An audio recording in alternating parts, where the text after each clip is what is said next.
కలిస్తే ఎట్లుంటుందో మసాజ్ చెప్పాను ఇప్పుడు దాకా. ఏమండి మరి ఆయన్ని కలుసుకోవాలంటే ఎక్కడ ఉండాలని? ఏ కొండను నిలచి కాదు, నీకు ఆ తిప్పలేం లేదు. స్తోత్రం చెప్పండి. నీకు ఆ తిప్పలేదు. మరి ఎక్కడికి రావాలి కలుసుకోవాలంటే? గత రాత్రి అయ్య గారు ఎక్కడ ముగించారో అక్కడికి రావాలి. స్తోత్రం చెప్పండి. ఎక్కడికి రావాలంట? నిర్గమకాండ 36 చదువు.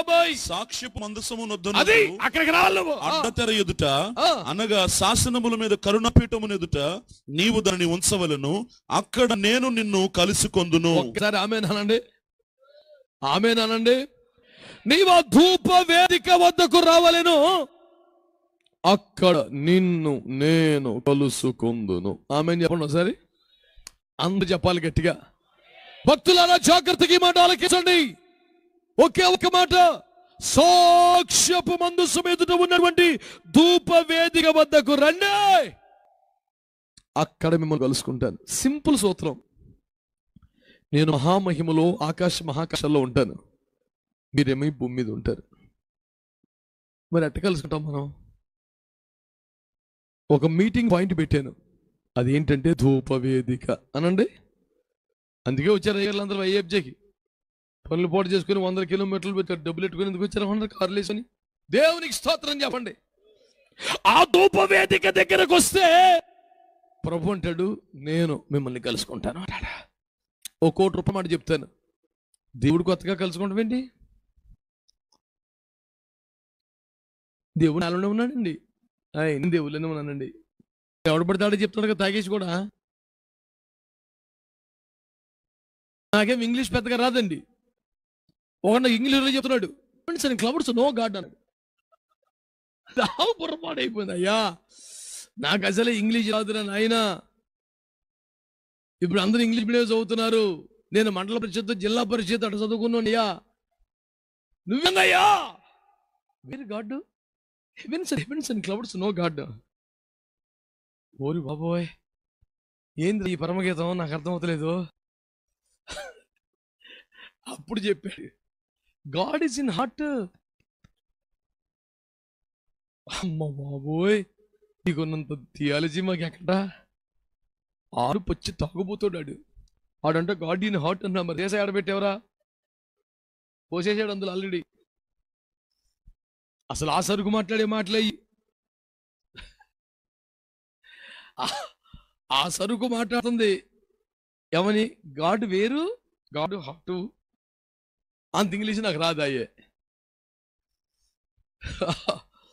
స్తోత్రం చెప్పండి ఒకసారి. హల్లెలూయా. దేవుణ్ణి కలుసుకోవడం ఏంటండి మరి అసలు? కొత్తగా దేవుణ్ణి కలవడం ఏమిటి? దేవుడు మనము కలిసే ఉన్నాం కదా. కలిసే ఉండేవాళ్ళం అండి. చెప్పిన మాట అనకండి, పాపం చేసండి, ఏదైనా నుంచి బయటికి గింటేయారండి. అప్పటి నుంచి దేవుడు మనం విడిపోయామండి. మళ్ళీ కలుసుకోవాలి. స్తోత్రం చెప్పండి.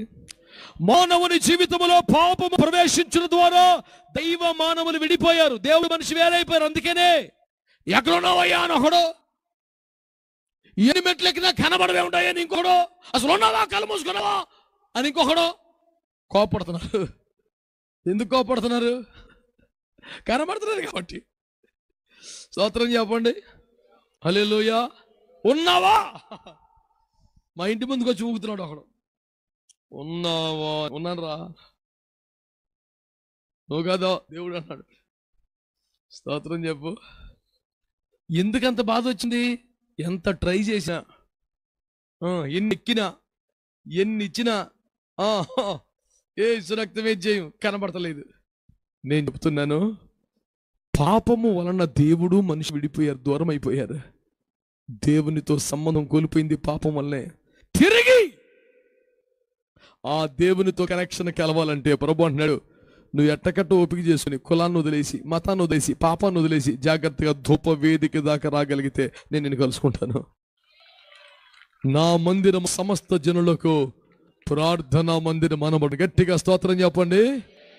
అంటే ఎక్కడికి రావాలి? చర్చికి రమ్మంటే క్రైస్తవులు కలిపేసుకోవటానికి, మీ సంఘంలో కలిపేసుకోవటానికి, డబ్బులు పోగేసుకోవటానికి మనం మాట్లాడుతున్నాం. అసలు పాయింట్ అది కాదు. తెగిపోయిన దైవ మానవ సంబంధాన్ని మరలా పునరుద్ధరించడానికి, మనిషి మరలా దైవాన్ని కలుసుకోవడానికి దేవుడు చేసిన ఏర్పాటు ప్రార్థన. స్తోత్రం చెప్పండి, అందరు చెప్పండి. ప్రభు అంటాడు, నువ్వు అక్కడ దాకా రాగలిగితే, ఎక్కడ దాకా? ధూపవేదిక దాకా, అనగా ప్రార్థనా జీవితం దాకా రాగలిగితే నేను నిన్ను కలుసుకుంటాను. అందరూ స్తోత్రం చెప్పండి. హల్లెలూయా. యేసుని కలుసుకుంటే లైఫ్ మారిపోద్దండి. యేసుని కలుసుకుంటే పూర్వంలాగా ఉండదండి. యేసుని కలుసుకుంటే మనం ప్రపంచాన్ని ప్రభావితం చేయగల శక్తివంతమైన మనుషులుగా మారిపోతామండి. ఆయన కలుసుకోవడానికే మందిరానికి రమ్మన్నామండి. అయ్యా, మందిరం దగ్గర బోర్డు పెట్టు, ఇది సమస్త జనులకు ప్రార్థన మందిరం అని. దేవునికి స్తోత్రం కలుగునే గాక. ఏ కులమైనా, ఏ మతమైనా, ఏ జాతి అయినా. ఇంగ్లీష్ లో బాగుంటుంది అన్నమాట. It is the house of prayer for all nations అంటాడు. This is the house of the lord, house of prayer for all nations. అన్ని జాతులకి రక్తం ఇచ్చి చెప్పండి గట్టిగా స్తోత్రం. సమస్త జనములు. కొన్ని చర్చిలో ఈ మాట స్టేజీకి కరెక్ట్, ఇది బాగా పెట్టాడు, ఆయన పేరే వివేకం. దేవునికి స్తోత్రం. కొంతమంది పాస్టర్ గారు చర్చి పెడతారు, యెహోవా వలన ఆశీర్వదింపబడిన వాడా లోపలికి రమ్ము. మరి నీ చర్చికి అందరూ ఆశీర్వించబడిన వాళ్ళు వస్తే ఇంకేంటి పరిస్థితిగా? చర్చికి అందరూ ఆశీర్వించబడిన వాళ్ళే వస్తే చందా కొంచెం బాగుంటుందా ఏంటి? నాకు అర్థమవుతుంది. చర్చికి ఎవరు రావాలి? పాపులు రావాలా, శాపగ్రస్తులు రావాలా, దరిద్రులు రావాలా, చెడిపోయిన వాళ్ళు రావాలా, జీవితాల్లో నాశనం వైపు వీళ్ళు ఆశీర్వదింపబడిన వాళ్ళు రావాలి. మరి చర్చికి పేదోళ్ళు పాపించారు అందరూ పక్క చర్చికి వెళ్ళిపోండి. కొంచెం గట్టి గట్టి వాళ్ళందరూ ఇక్కడికి రండి. ఇదేం దుర్మార్గమైన కోరికని, తప్పలే. యెహోవా వలన ఆశీర్వదింపబడిన వాడు ఆ లోనికి రమ్ము, బయట నిలవలేలని చెప్పింది ఎలియాజరు గురించి. అది పరిశుద్ధాత్మ సాదృశ్యం. ఆయన ఇంట్లోకి ఆహ్వానించిన లాభనగాడు చర్చికి పెడతాడు. అలాగే తీసుకొచ్చే చర్చి ఎవరికే? ఆశీర్వదింపడం కాదు, ఆశీర్వదింపడానికి. చెడిపోయిన బతుకులు, నశించిపోయిన జీవితాలు, నాశనమైన బతుకులకి, చల్ల చెదరపోయిన బతుకులకి రావాలి దేవుని మందిరానికి. అందుకనే మందిరం ఆశీర్వదింపని వారు కాదు, సమస్త జనులకు ప్రార్థన మందిరం. అందరు గట్టిగా స్తోత్రం చెప్పండి. ఏదో రాసేస్తాం కదా, వాక్యం బాగుందని కొంచెం కలిసి వస్తుంది. దేవునికి స్తోత్రం. నేను చాలా చర్చలకు వెళ్తే నా మనసు పాడైపోద్ది చూడగానే. ఇది నీతిమంతుని గుణం. మరి పాపిస్తుడు ఎట్లా రావాలరా? కిటికీ రెక్కలు ఎరది చేసి ఏ బుర్రలో ఉండదు. అది ఎక్కడ వాడాలి వచ్చిన ఏం అడవుంటుంది. మంచి వాక్యం, ఇదే క్లాస్ గుమ్మం కదా, గుమ్మం ఎక్కడ ఉందో కొడతాడు, సర్చ్ గుమ్మం ఓ 10 వస్తాయి, అందులో కొంచెం కాస్ట్లీ తగిలింది రాసేస్తాడు. ఎందుకంటే అతను యెహోవాకు పరిచర్య చేయించుండను, కానీ యెహోవాని ఇంకను. మరి అలాంటి వాళ్ళందరూ రాస్తారుగా. దేవునికి స్తోత్రం. నా మీద పడి అడవకండి, చెప్పిన మాట అర్థం చేసుకోండి చాలు. దేవునికి స్తోత్రం కలుగునుగా. దేవునికి స్తోత్రం చెప్పండి మంచిగా. ఇదిగో యేసు ప్రభు నీతో మాట్లాడుతున్న ఒక మాట జాగ్రత్తగా విను. నువ్వు ఆయన్ని కలుసుకుంటే పరిస్థితులు మారిపోతాయి, జీవితం సంపూర్ణంగా మారిపోతాయి, రూపాంతరపరచబడిపోతాయి. కలుసుకునే ప్లేస్ వేరే, దేవుని మందిరం. రెండయ్యా మందిరానికి అంటాడు, రే నచ్చినోడు వస్తాను, ఎందుకు అందరిని కేకేతను? నేను కేకేతను అంటే మౌడు కేకేమన్నాడు. ఎవరో ఓనర్ గారు, ఆయన పనోడిని దాచుని పాలేరు నేను. మరి ఆయన రెక్కలమ్ముకున్న తర్వాత ఆయన చెప్పిన చేయొద్దేంటి? పేడకలు తీయమంటే తీయాలా? స్తోత్రం చెప్పండి. 20 సంవత్సరాలు యాకోబు తీసాడు పేడకలు, అమ్ముడు అయిపోయాడు. ఎల్లరకముడు దేవుని స్తోత్రం. స్తోత్రం చెప్పరే. హల్లెలూయా. మొన్న ఆయన అలాంటి పనులు చెప్పలేదు నాకు. ఏం చెప్పాడు? రే అందరినీ కేకారు అన్నాడు. ఎందుకు ఆయన అడిగా? నేను వారిని కలుసుకుంటాను రోజుసారి. నా పిల్లలు రా దూరం అయిపోయారా? నా పిల్లలే అని ప్రేమతో పెంచి తిని గొప్పగా చేయ తలచితి వారిని, తిరుగుబాటు చేయుచు